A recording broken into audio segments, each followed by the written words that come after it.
예, 여러분 반갑습니다. 7월 30일 수요일 아침입니다. 계속해서 오늘도 우리 에스겔서 말씀으로 함께 은혜 나눕시다. 에스겔서 18장 말씀입니다. 18장 1절부터 오늘 말씀 4절까지 우리 봉독하십시다. 1절부터 4절까지 말씀 함께 봉독합니다. 또 여호와의 말씀이 내게 임하여 이르시되 너희가 이스라엘 땅에 관한 속담에 이르기를 아버지가 신 포도를 먹었으므로 그의 아들의 이가 시다고 하면 어찌 됨이냐. 주 여호와의 말씀이니라. 내가 나의 삶을 두고 맹세하노니 너희가 이스라엘 가운데서 다시는 이 속담을 쓰지 못하게 되리라. 모든 영혼이 다 내게 속한지라. 아버지의 영혼이 내게 속함같이 그의 아들의 영혼도 내게 속하였나니 범죄하는 그 영혼은 죽으리라. 아멘. 예. 말씀의 제목은 각자의 행위대로 판단받을 것이다. 각자의 행위대로 판단받을 것이다. 오늘 말씀을 시작하시면서 하나님께서 재밌는 속담을 하나 가지고 오셨습니다. 뭐냐면 아버지가 신포도주가 아니라 신포도를 먹는단 말이죠. 그래서 아버지의 이가 빨리 상하게 되는 거가 되겠죠. 그죠? 예. 그런데, 그 다음에 뭐라고 말하느냐 하면, 그의 아들의 이도 시다 말이죠. 응? 아버지가 신포도를 많이 먹어서 그 아들의 이도 시다. 그러니까 아버지가 한 것에 어떤 영향을 받는다고 말이죠. 즉, 아버지가 선한 일을 많이 하고, 하나님께서 원하시는 공의와 정의, 공평, 예? 샬롬의 삶을 하나님 원하시잖아요. 이제 그렇게 살아가면 아들에게도 그 영향이 주어진다. 뭐 이런 배경이 있는 이 속담이에요. 근데 하나님께서 이제 이 속담 통용되지 않도록 내가 할 것이다. 라고 하면서 4절에 그러죠. 범죄하는 그 영혼은 죽으리라. 범죄하는 그 영혼은 죽으리라. 아버지 때문에 살고 아버지 때문에 죽고 그런 거 없다는 얘기입니다. 그래서 이제 5절부터 이렇게 풀어나가시는 거죠. 5절부터 어떤 내용이냐면 아버지가 굉장히 의로워요. 5절에 그렇게 되잖아요. 사람이 만약 의로워서 정의와 공의를 따라 행하며 산 위에서 제물을 이건 이제 소위 말하는 우상 숭배하는 그런 제사에 참여 안 했다는 얘기입니다. 그러니까 정말 하나님께서 원하시는 그런 삶을 지키고 유지하기 위해서 얼마나 애를 썼는지를 보여주는 거죠. 그리고 음행도 하지 않고 율법을 따라서 행하고 긍휼을 베풀고 이 모든 것들이 다 하나님 앞에 부합한 인생이에요. 그러면 그 사람은 어때요? 하나님과 이 사람 사이에는 신실함이 있는 거잖아요. 신실함. 그죠? 그러니까 그는 살 거다 이렇게 말씀하시는 거예요. 그런데 자 이제 10절부터 반전입니다. 그런데 아들을 낳았단 말이에요. 아들을 낳았다. 그런데 그 아들이 아버지처럼 그렇게 하지 않고 소위 말하는 이제 그냥 자기 하고 싶은 대로 하는 거예요. 우상 숭배하고 그냥 다 사고 치고. 그러면 어떻게 되겠느냐? 그 아들은 그 아들의 죄로 인하여서 죽을 거다라고 하시는 겁니다. 또 그 다음에 또 어떤 말씀이냐면 그 아버지가 악을 행해요. 하나님 앞에 이제 죄를 범했다 그 말이죠. 그리고 망한 거예요. 그런데 그 아들은 어떻습니까? 아버지를 따라서 행하지 아니하고 그 아들은 하나님 앞에 다시금 아버지와는 전혀 다른 방식의 삶으로 살아가는 거예요.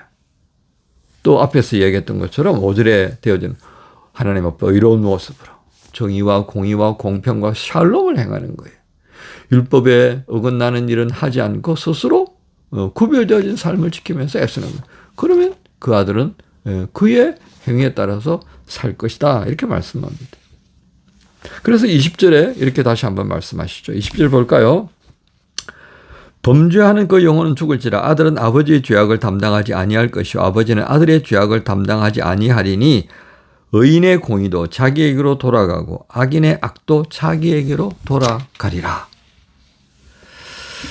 그런데 이 백성들이 뭐라고 그럽니까? 29절에 보면 그런데 이스라엘 족속은 이르기를 주의 길이 공평하지 아니하다 한다. 공평하지 않다 이 말이에요. 뭐가 공평하지 않죠? 그럼 아버지가 행했던 그 공의와 정의와 샬롬의 삶의 영향이 아들에게 두어져서 아들도 깽판치고 그래도 대충 덮여지는 게 공평한가요? 하나님 그거 아니다라고 말씀하시는 거예요. 하나님의 공평은 그 행위에 따라서 각자가 행한 것에 따라서 책임을 지고 그 결과에 수긍해야 된다 그 말이죠. 그게 공평한 거 맞죠, 그죠? 수고한 바를 따라서 추수가 있는 것. 불로소득은 허용이 안 되는 거다, 그죠? 근데 오늘 이 상황들을 통하여서 뭘 요구합니까?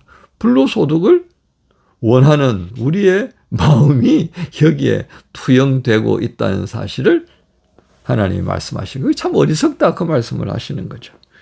그래서 30절에 하나님이 분명히 말씀합니다. 주 여호와의 말씀이니라. 이스라엘 족속아 내가 너희 각 사람이 행한 대로 심판할 거다. 너희는 돌이켜서 회개하고 모든 죄에서 떠나라. 하나님의 심판은요. 뭉뚱그려서 하지 않는다는 얘기입니다. 그러니까 제가 이제 목사예요. 그죠? 근데 우리 아들들이 또 며느리들이 손주들이 아버지의 어떤 공덕, 하나님을 섬기고 막 그냥 여러 가지 어려움, 그런 세상의 부귀영화 다 그냥 내려놓고 하나님을 쫓았으니 너 아버지, 너희 할아버지 때문에 너희에게 복을 준다. 그거 없어요. 그러니까 우리가 야, 쟤는 할머니의 기도 덕에 이거 우리가 조심해야 된다는 얘기입니다. 이거 잘못하면요. 이게 어디로 가는 줄 아세요? 루트가 종교교회 갈 때 로마 교황청에서 뭘 얘기합니까? 베드로 성당 세우기 위해서 돈이 모자라니까 면벌부를 팔잖아요. 테첼이라고 하는 이 말 잘하는 신부를 동원해가지고요. 백성들에게 면죄부를 파는 겁니다. 면벌부. 그거 성경에 안 맞는 얘기잖아요. 그죠? 아니, 내가 티켓 하나 샀다고 그래서 내 아버지가 지옥에 가 있던 게 올라온다? 택도 없는 얘기다. 그 말. 성경에 안 맞는 얘기예요. 그래서 오늘 다시 한번 확인하여 주시는 거예요. 이스라엘 족속아 내가 너희 각 사람이 행한 대로 심판할 거다. 그러니까 다르게 표현하면 이스라엘 백성들이 우리는 아브라함의 자손이라고 말했잖아요. 그렇죠? 그건 무슨 상관이에요? 아브라함의 그 모습을 보고 하나님이 의롭다 하셨잖아요. 우리 요즘 갈라디아서 말씀 중심으로 주일 설교를 하고 있잖아요. 분명히 하잖아요. 믿음으로 아브라함이 자신의 그 믿음으로 의롭다 함을 받은 거예요. 그러면 아무리 혈통으로나 연결된다고 하더라도 그 아브라함의 믿음을 따라서 행하지 아니하면 다 허탕이에요. 그래서 예수님도 그러죠. 이 땅에 돌 가지고도 내가 아브라함 씨 만들 수 있다고. 자, 결국 오늘 말씀은 어디에다 초점을 둘 수 있겠습니까? 31절 말씀 볼까요? 너희는 너희가 범한 모든 죄악을 버리고 마음과 영을 새롭게 할지어다. 회개하고 돌아오라 이거예요. 회개하고 돌아오지 않으면 너희가 아무리 아브라함의 자손이라고 떠들어대도 우리는 하나님의 거룩한 백성이라고 떠들어대도 다 안 통한다는 말씀을 우리에게 하시는 겁니다. 여러분 로마서 10장 9절 말씀을 제가 읽습니다. 네가 만일 네 입으로 예수를 주로 시인하며 또 하나님께서 그를 죽은 자 가운데서 살리신 것을 내 마음에 믿으면 구원을 받으리라. 어때요? 뭐라요? 내가 마음으로 믿고 내 입으로 시인하고 고백해야만 된다. 그죠? 이게 핵심이라는 겁니다. 아이고 내가 우리 어머니 태수부터 우리 어머니가 믿었으니까 나도 못해 신앙. 과연 그런가요? 예. 얼떨결에 예수 믿는 것처럼 산다고 그게 예수 믿는 게 아니더라는 말씀입니다. 얼떨결에 믿으면 안 됩니다. 분명하게 믿어야죠. 믿는 사람들하고 같이 있으면 나도 등달아서 믿는 사람처럼 생각하며 살아갈 때가 있습니다. 천만의 말씀입니다. 하나님은 그런 하나님이 아니십니다. 항상 매일 아침마다 우리에게 물으시고요. 저녁에 잠잘 때마다 우리에게 물으십니다. 너 나를 주라고 고백하느냐? 여러분 오늘 말씀 제목이 뭐라고 그랬죠? 각자의 행위대로 판단받을 것이다.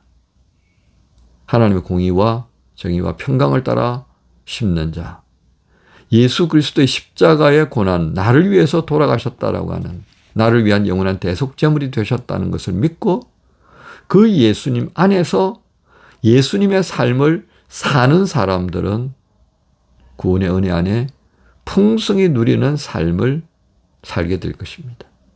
그렇습니다. 내 부모님 덕분에? 아닙니다. 목사님 덕분에? 천만의 말씀이요. 아닙니다. 다른 사람들이 기도하니까요. 하나님이 불쌍히 여기셔서 그 기도에 감동하셔서 도우시는 겁니다. 언제까지 그렇게 구걸하는 신앙의 모습으로 살아가야 할까요? 아닙니다. 다시금 우리 각자가 회개하고 하나님 앞에 바로 서는, 그래서 우리의 모든 것을 살피시고 헤아려 보시는 그 하나님 앞에, 그렇구나, 아브라함을 향해서 하나님이 하셨던 것처럼 정말로 네가 나를 신뢰하는구나 라고 말씀하셨던 그 칭찬의 말씀이 오늘 이 말씀 묵상하면서 수요를 시작하는 우리 모든 지체들과 함께하기를 간절히 소망하며 여러분 모두를 우리 주님 예수님의 이름으로 축복합니다. 주님 감사합니다. 오늘도 주신 말씀을 마음에 담습니다. 회개할 것은 회개하고, 그리고 다시금 돌이켜서 하나님께서 우리에게 허락하신 온전한 믿음의 자리, 주님 앞에 의탁하는 자리, 그리고 그 믿음을 따라 예수 그리스도의 삶을 사는 자 되게 하여 주옵소서. 감사합니다. 예수님 이름으로 기도합니다. 아멘. 투명한 아침 공기, 상쾌한 바람처럼 주님의 사랑은 나를 감싸주시네.